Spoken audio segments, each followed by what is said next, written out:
Kuala Lumpur, and they were this I think a few 100,000 people descended on Kuala Lumpur city, and they had a huge demonstration about racial discrimination and structural discrimination in Malaysia.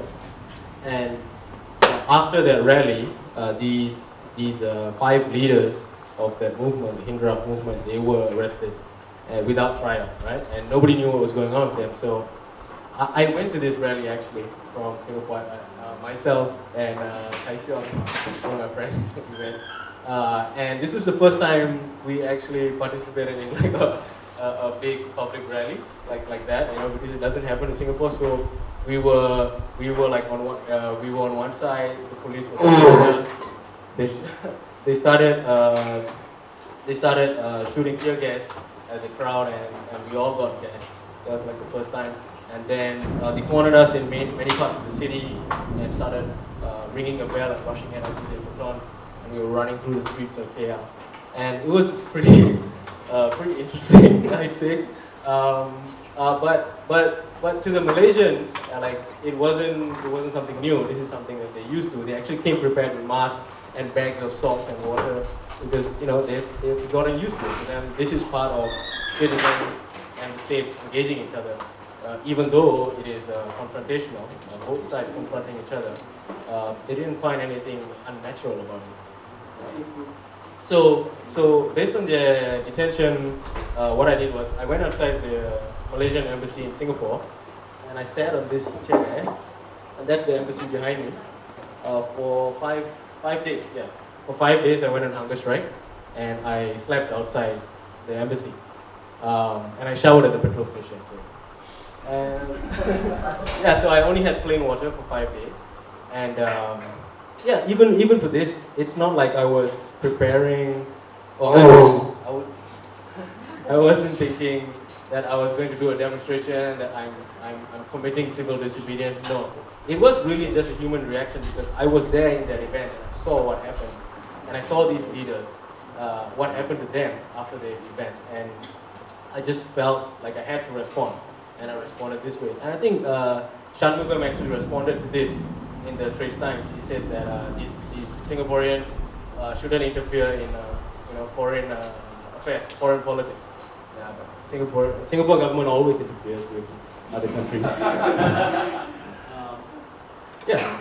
So maybe a few years after this, I produced a film, and it's called One Nation Under Lead. Maybe some of you have watched this. And it was a 45-minute overview of like 45 years of repression and political space and Lee Kuan Yew's legacy in Singapore.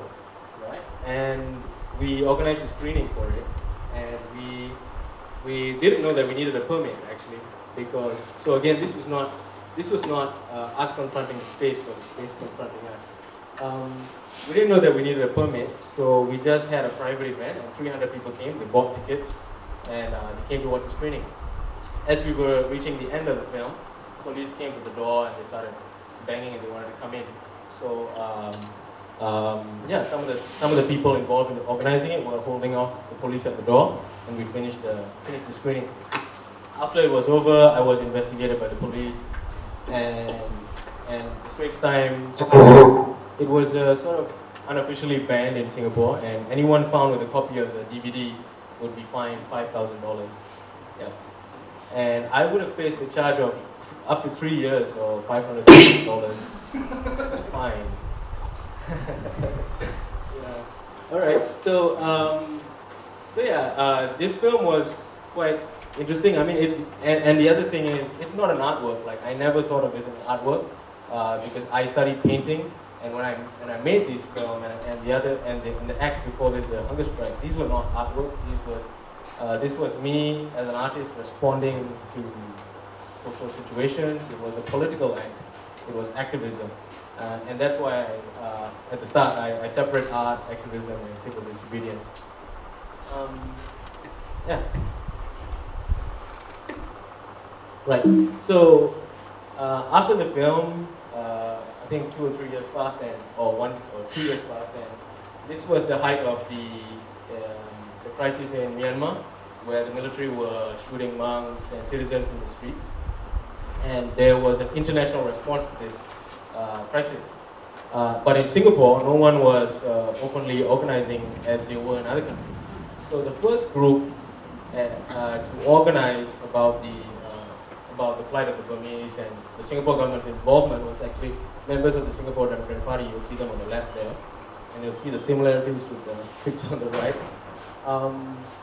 So at that time, like myself and that's Kai Xiong next to me, it's right here.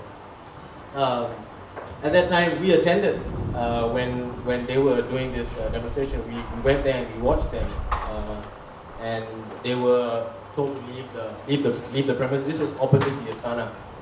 And the placard says, "No arms, no deals with the junta and free Burma." So, as activists, we as civil society, we felt that there is a certain part of social movements that's not being addressed in Singapore. And that's freedom of speech, freedom of assembly, and the right to freedom of assembly. And like it or not, the Democratic Party was the first to actually do it. They were doing the work that activists and NGOs were not. So for us, as activists, we felt as human rights advocates, we felt that we had to align ourselves with them because no one else would dare confront and address this issue at the time. So these protests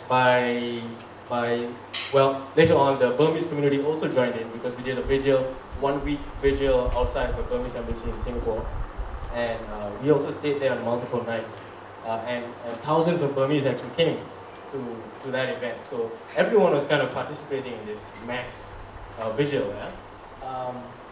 What happened after that was the leaders of the Burmese who organized those thousands of people who came to the embassy were having their work permits cut one by one, and they were being basically deported, right?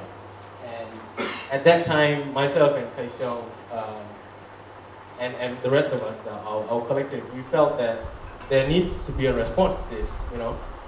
They just can't keep on doing this, and we decided that we should go outside the Ministry of Manpower and hold a placard that says "Stop ill treatment of Burmese activists." And the reason why there's only 2 of us there was because it's a weekday and the rest of us were working. But we were cannot take it a campaign, which is about the rising cost of living in Singapore, and a number of us participated in this, and we were all arrested. We were all rounded up and arrested outside Parliament House, around the Parliament House. And this was so far. I was only been in lockup for like 1 day or something, and somebody bailed me out. But this is the first time that we got dragged into court, and after a long trial, we were all sentenced, and some of us served the sentence. So I was in prison for about 2 weeks in solitary confinement, and that was an interesting event. But again, this was still me as an artist experiencing what a member of society would experience. I never said that this is my practice as an artist, but there are some misconceptions which I will get to. Yeah. Hello. All right. So in the height of all this that was happening, at the same time I was exhibiting, I was showing my paintings, my installations, some video art, which is a lot more, it's probably too abstract when you compare it to like One Nation Under Lee and things like that. So this is for example, one of the exhibitions I did about the death penalty is called Capital, and these were a series of plots with the prominent people who were hanged in Singapore. And it was around this time that I was invited to participate in a performance exhibition. So it's a performance art exhibition and event, and I was one of the 4 or 5 artists involved. And my work was related to the same theme, and it was called Choices and Chances. It was meant to be held at a substation. So what happened was the MDA and the NAC got back to the organizers and said that there's a problem with my work, and they wanted the full script of what was going to happen during the performance. So I gave it to them, and about a week later, the news comes, and it seems that they are not approving of it, right? But the organizer of the exhibition felt that he really wanted me to be in the show, because by this time there was already a lot of exclusion of me from certain art communities and certain art groups, certain artists as well, specifically because of my political engagement. And so the organizer told me that okay, we have no choice. We have to, maybe I would still want you to exhibit. So can you change the work, right? And I was very unwilling to, but I said yes because I wanted to see what the response was. So we changed the work, and it came back, and it became even more abstract than before, you know. And the verdict in the end was no. As long as Seelan Palay's name is on the bill, this show will not happen, right? Oh, You see, that's the kind of reaction I had. Oh, you know. Um, so then it struck me. Oh, this is how it is now. You know. And up to this point, I had not applied for any National Arts Council funding. All my artwork and exhibitions, which I had almost one every year or twice a year, they were all independently organized and funded by myself. Um, but I came to an understanding of what the state sees me as, or how they're going to treat me. And this was just, I think, 4 years ago, maybe. Um, yes. And this is one of my last public works. It was a work called, it's not 32 years, it's called Missing You. And it was a series of posters that I made, just A4 posters, photocopied. I wanted to make a missing persons poster, and I put Cha Tai Po's face on it, and a picture on it, and he was detained for 32 years without trial. So, and I didn't name who it was on the poster, and I distributed this in an exhibition, as as a performance, as an artwork, yeah. And a lot of students took it, and they recognized who it was, and they said they were going to put it in NUS, you know. And the idea was also for people to wonder who it is, and then to ask why they don't know who it is. You see, this is a man who has been detained without trial for 32 years. That's 5 years more than Nelson Mandela, right? It's the longest serving political detainee without trial in the world, and he comes from Singapore, world first. Right. So,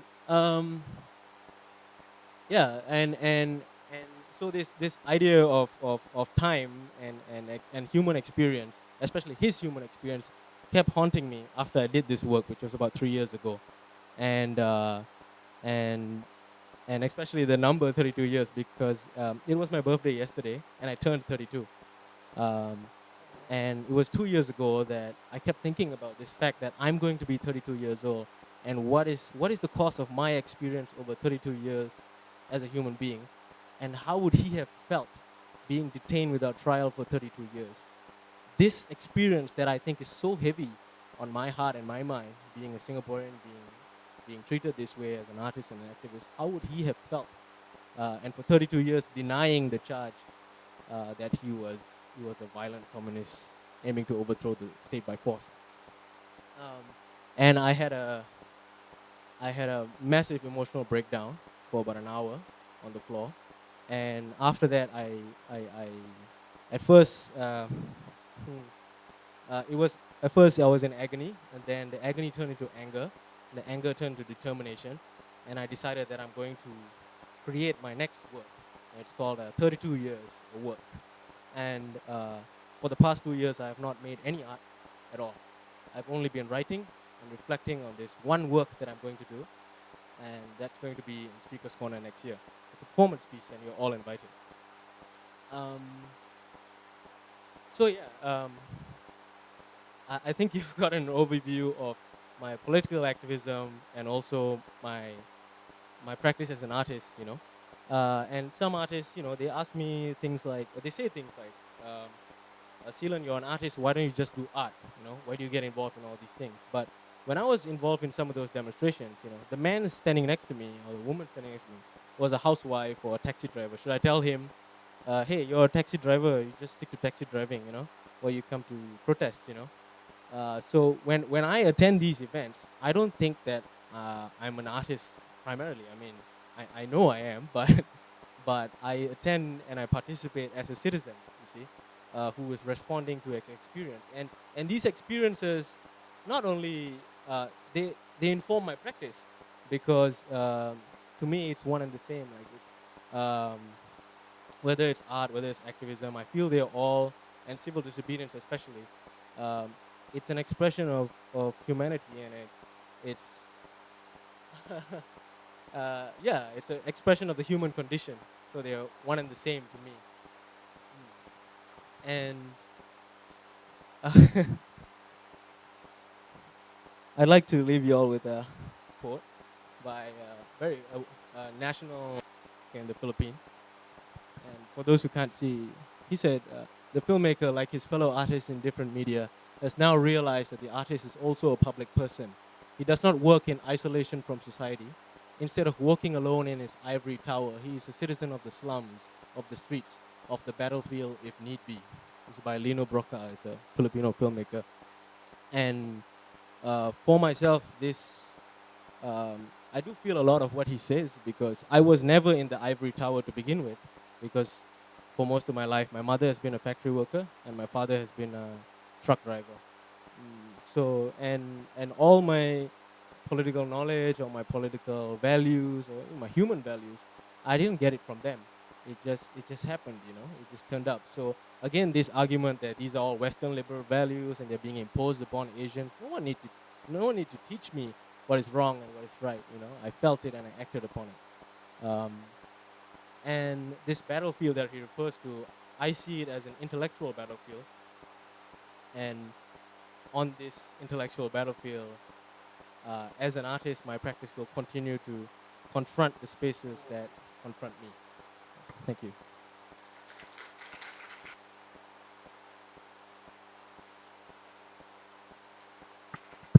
Okay, thank you, Seelan, for that very heartfelt sharing. Our next speaker is Joshua Wong. Let me just minimize this and put him back on the screen. Yes, Joshua, you're back. Okay, our next speaker is Joshua Wong. Joshua is the Secretary General of Demosisto, a political party in Hong Kong. So I hand it now to you, Joshua, to share your experience, the democracy movement in Hong Kong, and what you and your colleagues are doing to achieve democracy for Hong Kong. Okay. Okay, we can't hear you. Just hold on a second. Share my experience and give my speech now. Excuse me? Yes, we can hear you. Can you hear us? Yeah. Okay, yes, please continue. So can you guys see the PowerPoint slide? Yes. Okay, so I can share my experience now. And yeah, hi, I'm Joshua Wong, Hong Kong activist, and now is the Secretary General of Demosisto, a new form political party. And I just hope to through today's experience to share my participation in social movement and also the strike and civil disobedience in Hong Kong.